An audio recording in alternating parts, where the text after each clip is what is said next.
ಎಲ್ಲರಿಗೂ ನಮಸ್ತೆ. ಇವತ್ತು ನಾನು ಕೆಶಿನ ಸೊಪ್ಪಿನ ಪಕೋಡವನ್ನು ಮಾಡೋದನ್ನು ತೋರಿಸ್ಕೊಡ್ತಾ ಇದ್ದೇನೆ. ನೋಡೋಣ ಬನ್ನಿ.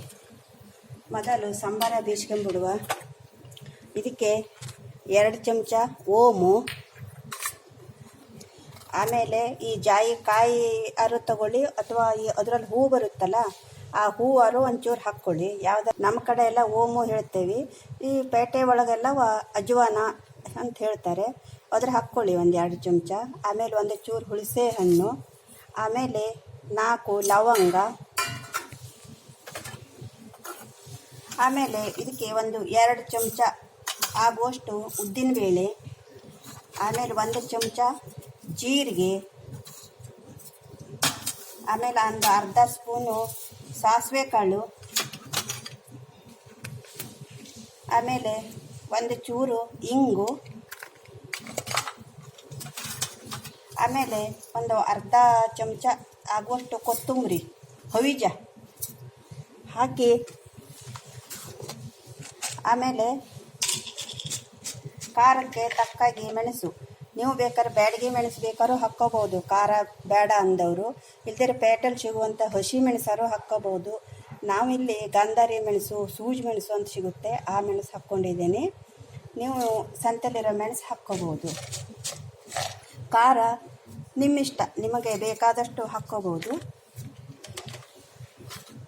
ಹಾಗೆ 1 ಚೂರು ಬೇವಿನ ಕರಿಬೇವು, ನಾವು ಒಗ್ಗರಣೆಗೆಲ್ಲ ಹಾಕ್ತೇವಲ್ಲ ಕರಿಬೇವು, ಅದನ್ನು ಹಾಕ್ಕೊಂಡಿದ್ದೇನೆ. ಇದಿಷ್ಟು ಹಾಕಿ ರುಬ್ಕೋಬೇಕು ಈಗ ಮಸಾಲವ.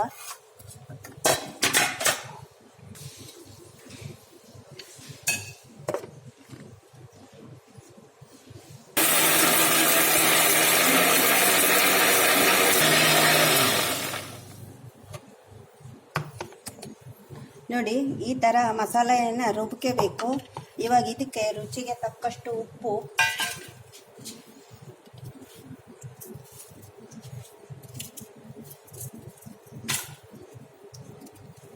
1 ಚಮಚ ಬೆಲ್ಲ,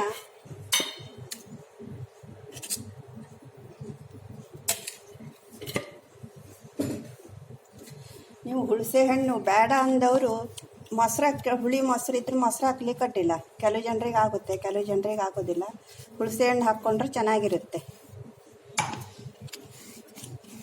ಇವಾಗ ಇದನ್ನು 1-2 ನಿಮಿಷ ಕಲಸಿ ಬಿಡಬೇಕು. ಅದು ರಸ ಒಡಿತದೆಲ್ಲ, ಅದಕ್ಕೆ ಆಮೇಲೆ ಕಡಲೆ ಹಿಟ್ಟು ಹಾಕಿ ಕಲಿಸ್ಬೇಕು. ದೊಡ್ಡ ಈರುಳ್ಳಿಯನ್ನು ಕಟ್ ಮಾಡಿ ಇಟ್ಕೊಂಡು ಹಾಕಿದ್ದೇನೆ.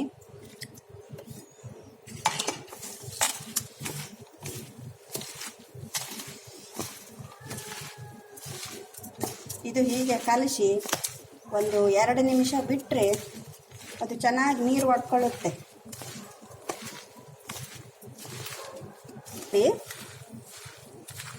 ನೋಡಿ, ಇವಾಗ ಇದು ಈ ಥರ ನೀರು ಒಡ್ಕೊಂಡಿದೆ.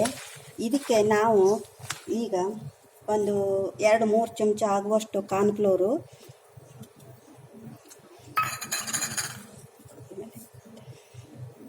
ಆಮೇಲೆ ಕಡಲೆ ಹಿಟ್ಟು,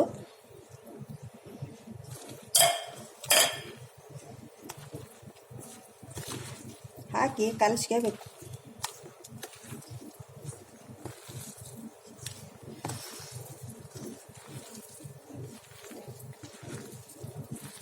ನೋಡಿ, ಈ ಹದಕ್ಕೆ ಕಲಸ್ಕೋಬೇಕು. ಅದು ಬಿಡಲಿಕ್ಕೆ ಕರೆಕ್ಟಾಗಿ ಹಿಂಗೆ ಬರಬೇಕು. ಹಾಗೆ ಕಲಸ್ಕೊಂಡು ಚಿಕ್ಕದಾಗಿ ಬಾಣಲೆಗೆ ಬಿಟ್ಕೋಬೇಕು.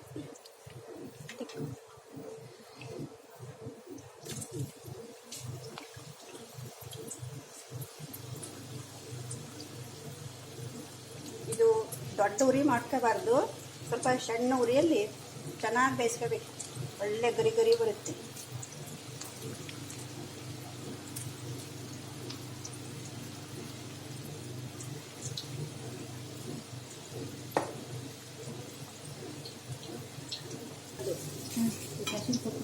ಇದು ಈ ಥರ ಸೊಪ್ಪು, ಎಳೆ ಸೊಪ್ಪು ಆಗಿರಬೇಕು.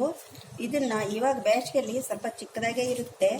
ಈ ಸೊಪ್ಪು ಮಾತ್ರ ನಾವು ತೆಕ್ಕೊಂಡು ಈ ಥರ ಕಟ್ ಮಾಡಿ ಹಾಕಬೇಕು. ಈ ದಂಟು ಹಾಕಿದರೆ ದಂಟು ಚೆನ್ನಾಗಿ ಬೇಯೋದಿಲ್ಲ. ಇದೆ ಈ ಥರ ದಂಟು ತೆಗೆದು ಇದರಲ್ಲಿದೆ ಕೆಂಪು ಮತ್ತು ಬೆಳೆದು 2 ಥರ ಬರುತ್ತೆ. ಎರಡೂ ಬರುತ್ತೆ. ನೀವು ಇದು ಮಾಡಲಿಕ್ಕೆ ಪಕೋಡೆ ಎಲ್ಲ ಮಾಡಲಿಕ್ಕೆ ಉಪಯೋಗಿಸ್ತೀರಲ್ಲ, ಅದೇ ಸೊಪ್ಪೇನೆ ಇದೆ. ಈ ಥರ ಮಾಡಿ ಈ ಮಧ್ಯ ದಂಟೆಲ್ಲ ತೆಗೆದು ಇದನ್ನು ತೊಳೆದು ಚಿಕ್ಕದಾಗಿ ಕಟ್ ಮಾಡಿ ಇಟ್ಕೊಳ್ಬೇಕು.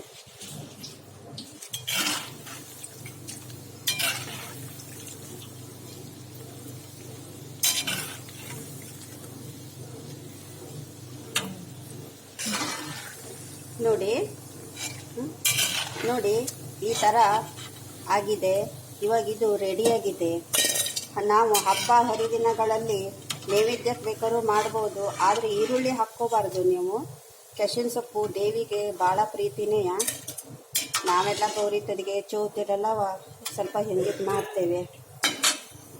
ಈರುಳ್ಳಿ ಹಾಕದೇ ಮಾಡಿಕೊಂಡು ನೀವು ದೇವ್ರ ನಿದ್ಯಕ್ಕೆ ಕೊಡ್ಬೋದು. ನೋಡಿ, ಒಮ್ಮೆ ಮಾಡಿ ನೋಡಿ ಎಷ್ಟು ಚೆನ್ನಾಗಿರುತ್ತೆ ಅಂತ. ಮತ್ತೆ ಒಂದು ಸಲ ಮಾಡಿದರೆ ಮತ್ತೆ ಪುನಃ ಮಾಡಿಕೊಂಡು ತಿಂತೀರಾ ನೀವು. ಹಾಗೂ ಲೈಕ್, ಶೇರ್, ಕಮೆಂಟ್ ಮಾಡಿ. ಗೌರಿ ಹೆಗಡೆ ಯೂಟ್ಯೂಬ್ ಚಾನಲ್ಗೆ ಸಬ್ಸ್ಕ್ರೈಬ್ ಮಾಡಿ. ಧನ್ಯವಾದಗಳು.